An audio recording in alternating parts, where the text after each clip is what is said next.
Faith, it is the key. But how do we know that we have enough faith? Or how do we know that we need to even grow our faith? What does it all mean? And listen, I'd like to talk to you today about faith and about belief and having that belief system that allows your faith to grow, the faith to believe. Let's talk about that today. How can we, as the disciples, ask Jesus, how can we increase our faith? Especially in today's world and of the things that are going on around us and all of the different things that we are facing as a people, as a nation, and even in our own individual lives, faith. So let's talk about faith today. Hi, this is Pat and Katie Jordan of Life Touch Ministries of South Carolina, letting you know that together we can change and touch our world.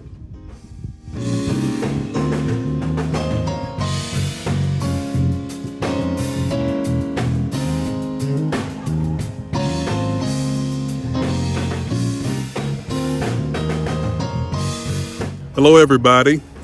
Listen, today I'd like to talk about a topic that we all are familiar with, faith. And listen, I've been thinking over the past few days, few weeks, about the whole topic of faith, because truly we know that we live in a time right now that is very demanding upon our lives. It's demanding upon our minds. It's demanding upon our soul and our spirit. And with that being the case, we need to make sure that we have one of the key elements that is necessary for us to be able to thrive and to grow as individuals, as mothers, fathers, as family members, as citizens, and as Christians. Faith is necessary for us to be able to thrive and to grow in our lives. So I thought about the whole thing about faith, because I know that we come into times and moments in our life where we feel so inadequate. We feel like we're losing the battle. We feel like we're losing the fight. And even though we might have cases where many of you pray, and you have what you feel is an element of faith that for a particular situation, or for a particular job, or for a particular home or a car, or you have faith that a loved one will be turned around. You have faith that friend will be saved. You have faith that you will be healed of your infirmity in your body. All of these different types of things that we understand that require faith. And so if faith is so vital, and as the scripture says that without faith, it is impossible to please the Lord. So we know that in order for us to even be connected with God, that it requires faith. And so this is something that is pretty much clear. So we know faith is so vital to our lives, just like water is to a fish, just like the air you breathe. We have to have faith in order to be able to not only function or exist in this world, but we also need to have faith to be able to operate in the right dimension, in the right way. And not only to operate, but to operate efficiently. So we know that faith is necessary, and it is something that we always want to try to grow. Again, when we look back and we understand that the disciples saw Jesus at work. The disciples saw Jesus at work when he was doing all of these different things. For 3.5 years, they had a front seat to be able to see what Jesus was actually about, what made him tick, what made him, what excited him, what drove the master. And what they were able to see is that, wow, we're talking about the Lord, the Master, the Son of God, and the Son of Man. One thing we can say is that he has a lot of faith. His faith is amazing. His faith is great. And there have been cases where he would tell us and say, listen, boys, I just got to let you know your faith is weak. Times when he had to tell them and say, listen, you got, oh, ye of little faith. Oh my God. How long will I have to deal with the situation that you guys are low on your faith? Just like lowering the gas. Your tank is about empty, fellas. Your faith is weak.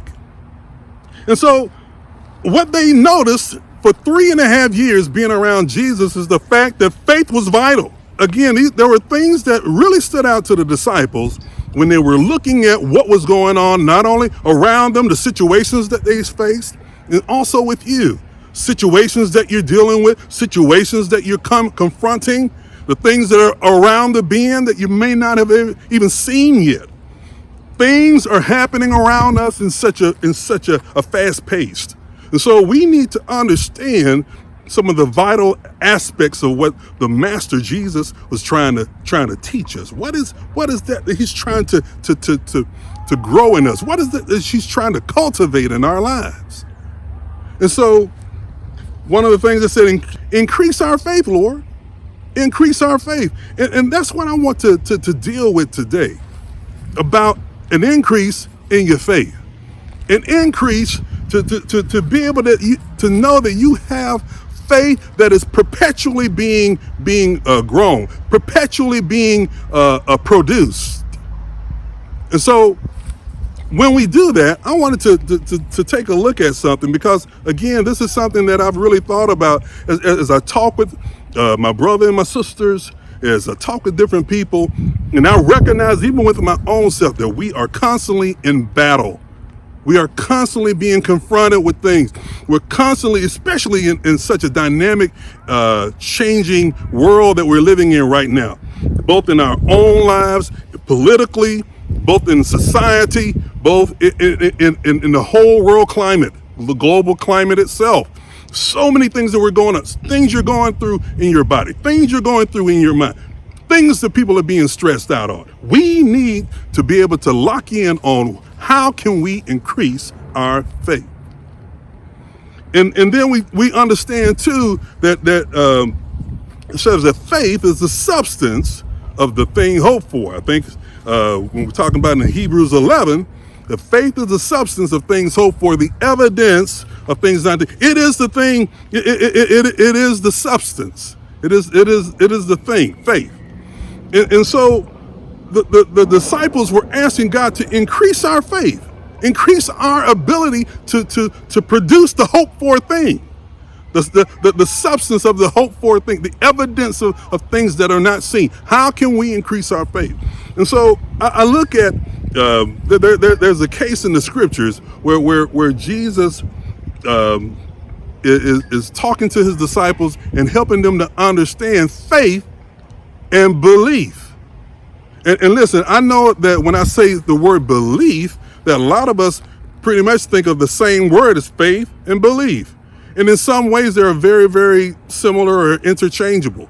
And I don't want to get into the whole theological nature of what the words actually mean, per se, especially when you're talking about Hebrew and Greek and all this type of thing.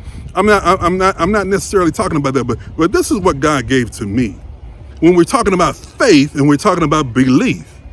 Because the Lord said that, listen, you guys, I want you to grow your faith, but you also got to recognize that you got to believe. Now, what is this? It says, he who cometh to God must believe in that he is, and he's a rewarder of those that diligently seek him. That's the scripture as well.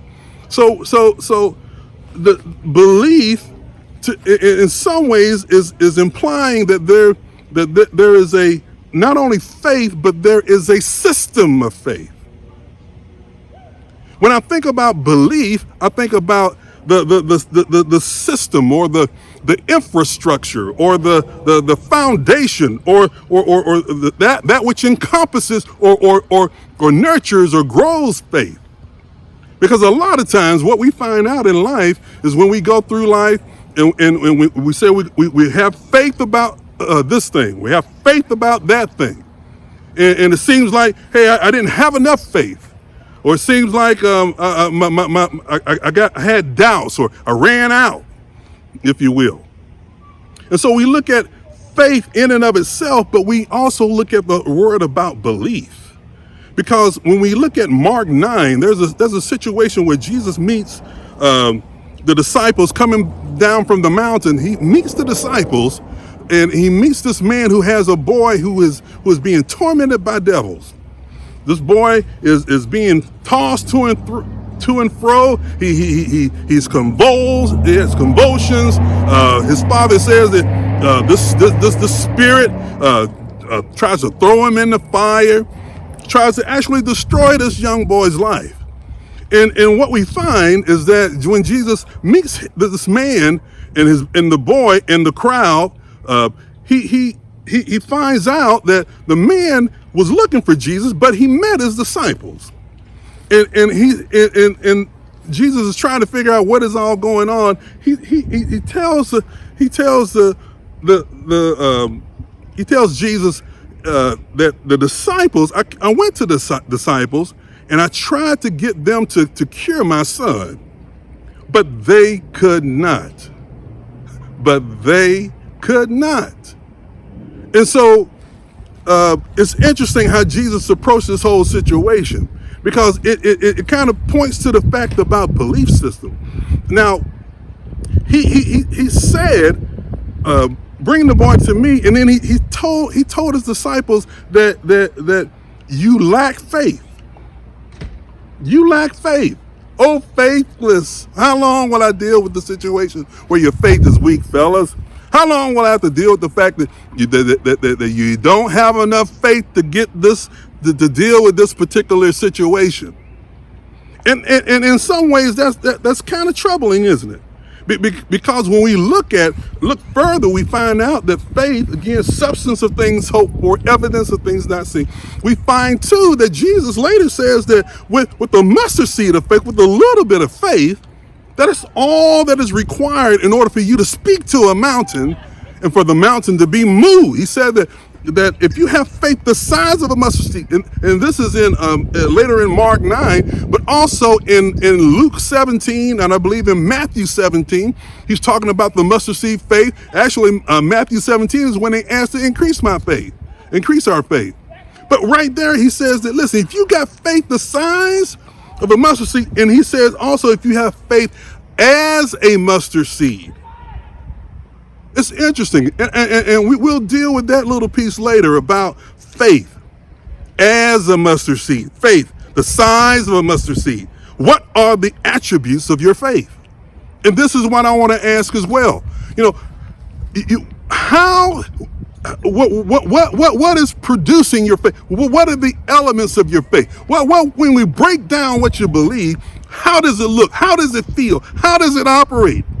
And then we know in James 2, it talks about faith is a working thing. Faith is something that should be put into a working way. But listen, let's go back to the story about what Jesus talks about the whole piece of his disciples lacking faith. His disciples lacking faith. And so, because I know I felt like this many a times in my life, to where I feel like, God help me. I mean, how much more faith do I need? And then when you look at somebody else and it seems like things are happening, they're able to do great things, or whatever the case may be, might be some great man of God or woman of God or whatever the case, or it could be somebody that things just happen.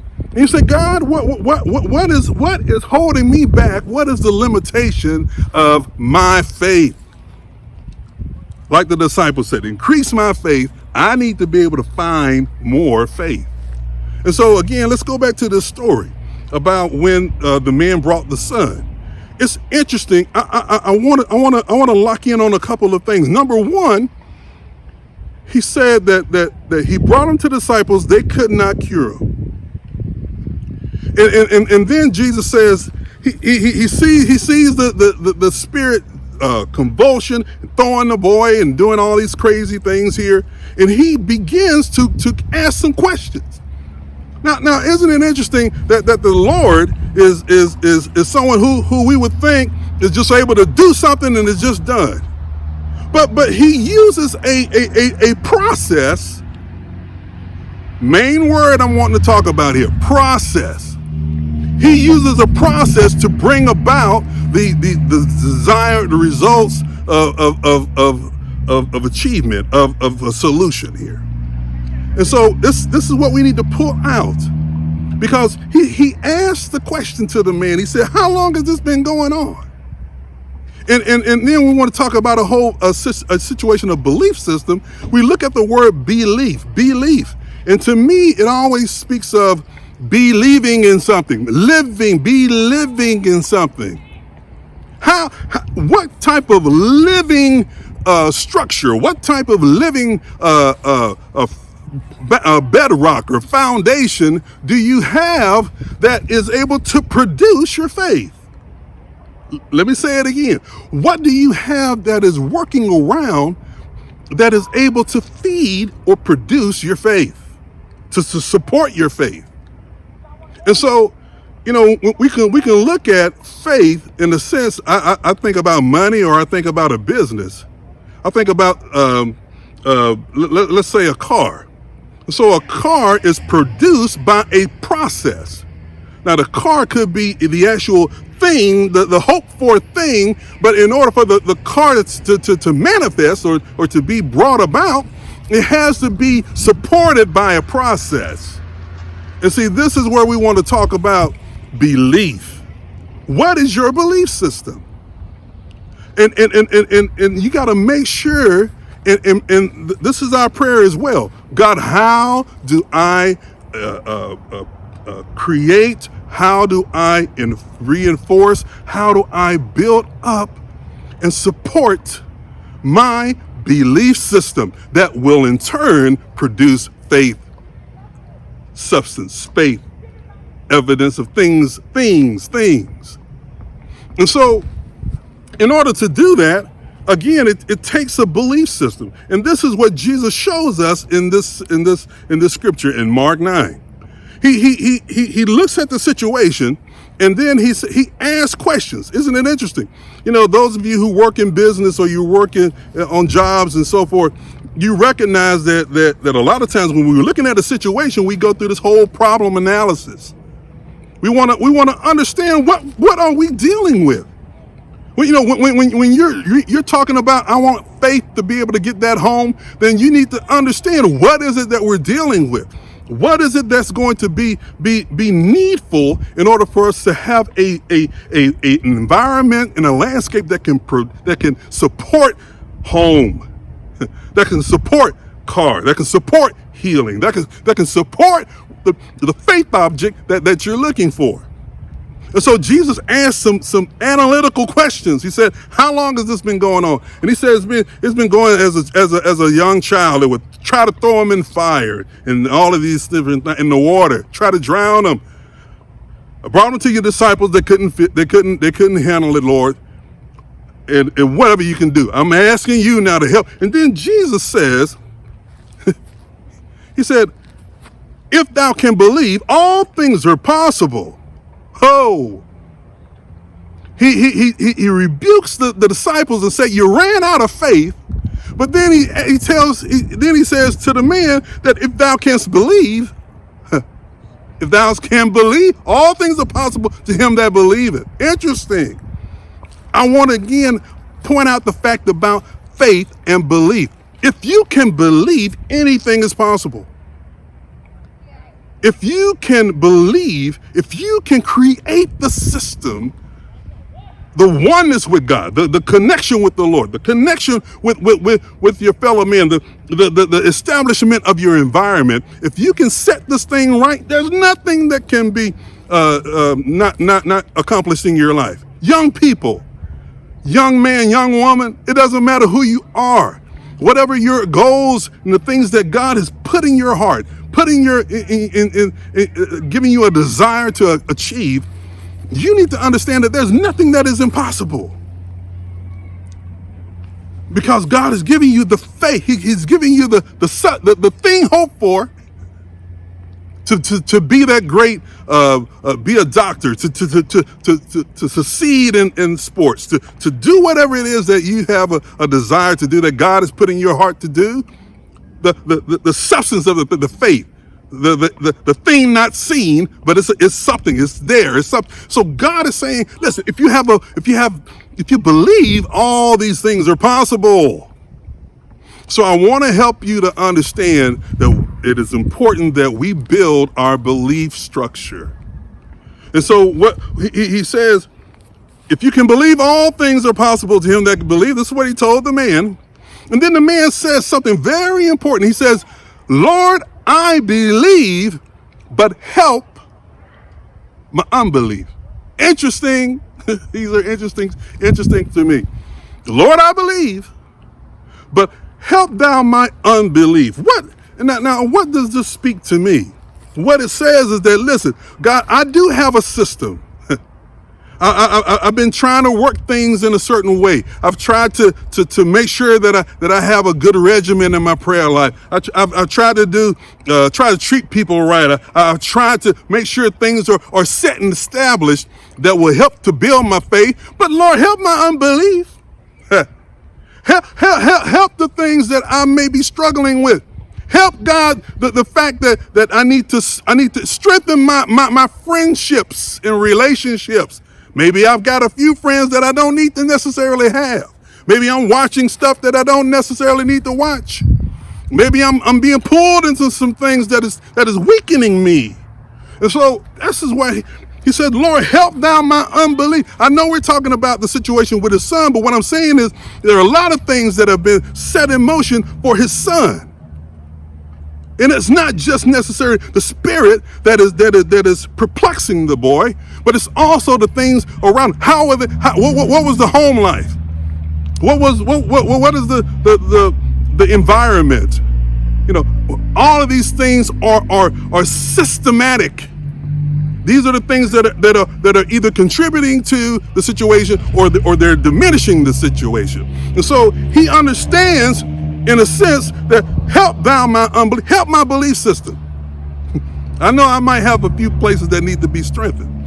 And so the Lord goes through the situation where he deals with the boy. The spirits see him coming. They start acting crazy in the boy. But he then rebukes the spirit and tells them to come out of the boy. But now here's the interesting part about this. Then the spirit tries to tear the boy even when it's coming out. How many of you had a situation like that? It's almost like, when I think about it, I think about like going to get your car fixed, right? And when you went and got your car fixed, you knew that the starter didn't work, right? So you picked up the car, you took it to the mechanic, and you're expecting them to say, fix the starter. No, a starter costs $200, labor, we're talking about $300. But then when you get in there, you find out that not only is the starter bad, but the alternator's bad. Oh my God. Now that's another $400. And then, by the way, while they're looking in there, they also find out that you got a problem. You got a problem with your radiator. There's a small leak in the radiator. Oh my God. Now we're talking about almost another $600, $700, $700. And then, by the way, they also let you know that you got a problem. Have you ever had that situation?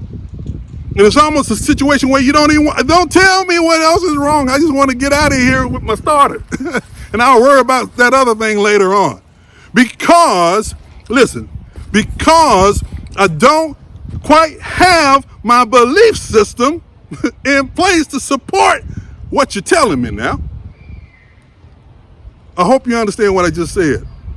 Because it's requiring more faith.